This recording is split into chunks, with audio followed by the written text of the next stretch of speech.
Welcome my YouTube channel व्यास नारायण मिश्र। आज हम discuss कर रहे हैं फिजिक्स के इलेक्ट्रोडायनेमिक्स से रिलेटेड नेट और सेट लेवल क्वेश्चन। तो इसमें पहला क्वेश्चन है कि कैविटी के अंदर इलेक्ट्रिक फील्ड की वैल्यू क्या होती है।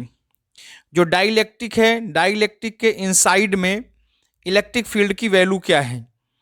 तो इसका आंसर है ई सी। सी फॉर कैविटी के लिए है, तो ई सी इक्वल टू ई क्या है, अप्लाइड इलेक्ट्रिक फील्ड है, प्लस पी अपान एप्सिलॉन जीरो। पी क्या है, पोलराइजेशन वेक्टर है, 1 - cos थीटा। सेकंड क्वेश्चन है गॉस लॉ का डिफरेंशियल फॉर्म क्या होता है सीजीएस सिस्टम में। सीजीएस सिस्टम मतलब गॉसियन सिस्टम में इसका गॉस लॉ का डिफरेंशियल फॉर्म क्या होता है। इसका करेक्ट आंसर है डाइवर्जेंस ई। डेल डॉट ई को हम डाइवर्जेंस ई बोलते हैं, तो divergence E equal to 4 pi rho. Next question है कि एक लॉन्ग सोलेनाइड है जिसमें करंट आई एम्पियर फ्लो हो रहा है, तो उससे रिलेटेड जो मैग्नेटिक फ्लक्स डेंसिटी है, मैग्नेटिक फ्लक्स डेंसिटी मतलब बी की वैल्यू क्या होगी। तो ये हो जाएगा B equal to mu N I upon two. Long solenoid के सेंटर में एंड पॉइंट पर जो मैग्नेटिक फ्लक्स डेंसिटी बी की वैल्यू है ये mu N I upon two होता है, लेकिन लॉन्ग सोलेनाइड के सेंटर में इसकी वैल्यू होती है ओनली म्यू एन आई। इसका मतलब हो गया कि सेंटर में मैग्नेटिक फ्लक्स डेंसिटी की वैल्यू डबल होती है एज कंपेयर टू कॉर्नर में। फिर नेक्स्ट क्वेश्चन है कि एक कंडक्टिंग स्फीयर है जिसकी रेडियस आर है, इसमें uniform electric field E zero Z direction में अप्लाई किया जा रहा है, तो आउटसाइड सेंटर से आर डिस्टेंस में आउटसाइड इलेक्ट्रिक पोटेंशियल की वैल्यू क्या होगी। तो इसकी वैल्यू है पोटेंशियल की आउटसाइड भी equal to minus E zero R cos theta 1 - capital R cube upon small R cube. जो कैपिटल आर है वो स्फीयर का रेडियस है और जो आर है वो सेंटर से डिस्टेंस है। फ्रेंड्स यहां एक चीज ध्यान रखना है कि चूंकि अभी हमने स्फीयर लिया है, क्वेश्चन में देख सकते हैं स्फीयर है, स्फीयर की जगह यदि हम सिलेंडर लेते हैं तो सेम टू सेम क्वेश्चन होता है। यहां जो 3 लिखा हुआ है आर क्यूब, इसकी जगह आर स्क्वायर हो जाता है। ये जो आर क्यूब है इसकी जगह आर स्क्वायर हो जाता है सिलेंडर के लिए। इसी से रिलेटेड क्वेश्चन 4 से रिलेटेड ही है कि यदि स्फीयर के सरफेस पे हम चार्ज डेंसिटी कैलकुलेट करना चाहें तो इसका क्या होगा। तो हम जानते हैं कि इसकी वैल्यू होगी 3 epsilon E zero cos theta. तो फ्रेंड्स हमने यहां पे देखा कि चार्ज डेंसिटी जब हम कैलकुलेट करते हैं तो 3 epsilon zero E zero cos theta आ रहा है, क्योंकि ई इक्वल टू होता है epsilon sigma upon epsilon zero और इसकी minus del V upon del R. तो यहाँ से ये कैलकुलेशन है, इसको हम डिफ्रेंशिएट किया तो इस तरह से इसकी वैल्यूज आ जाएगी। नेक्स्ट क्वेश्चन है कि एक पॉइंट चार्ज है जो कि डी डिस्टेंस से grounded conducting sphere. Grounded conducting sphere का मतलब होता है कि हम चार्ज के इमेज की बात कर रहे हैं। तो यहां से अगर उसका इमेज चार्ज क्यू डैश है तो इसकी वैल्यू कितनी होगी।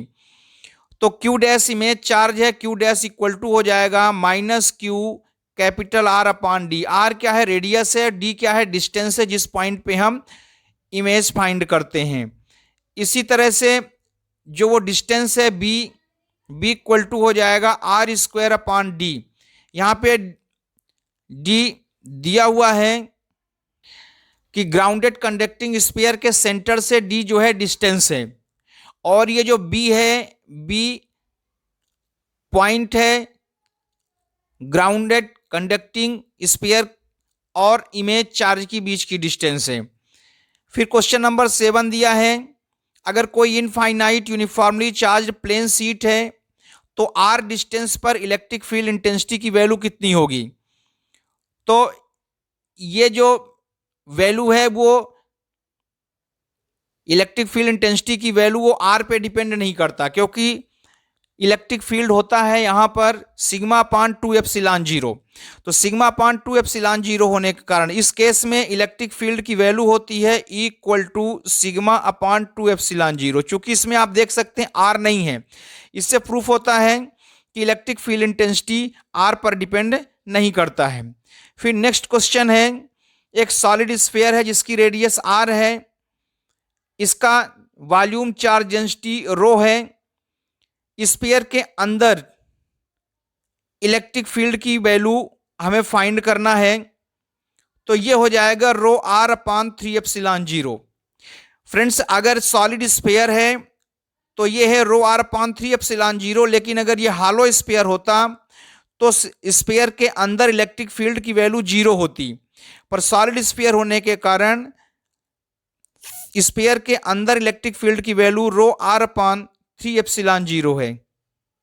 नेक्स्ट क्वेश्चन है कि लीनियर क्वाड्रापोल है। क्वाड्रापोल क्या होता है? जब दो डाइपोल को अपोजिटली अरेंज करते हैं तो उससे क्वाड्रापोल बनता है। क्वाड्रापोल के कारण जो इलेक्ट्रिक पोटेंशियल की वैल्यू है वो क्या होगी?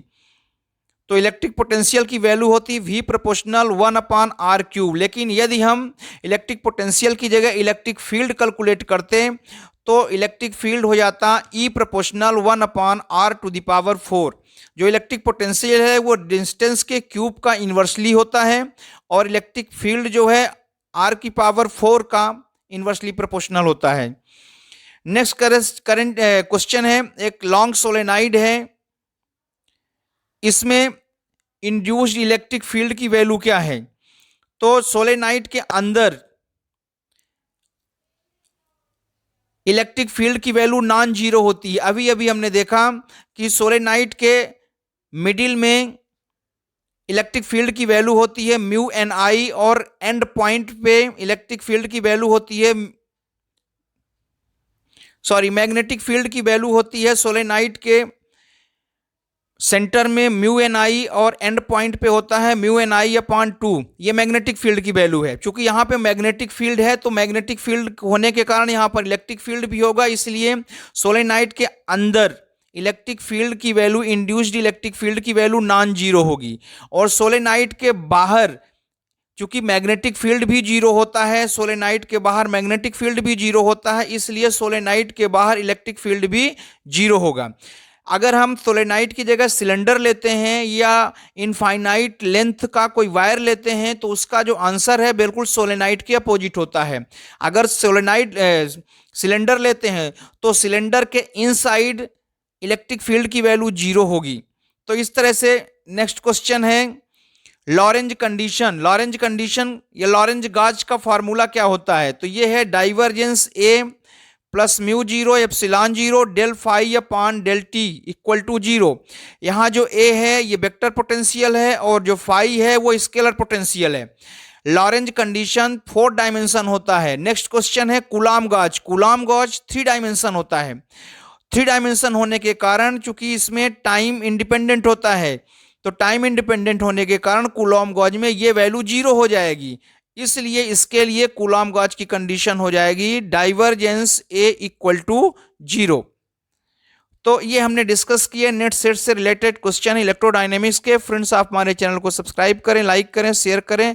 कोई प्रॉब्लम हो तो कमेंट करें। Thank you very much.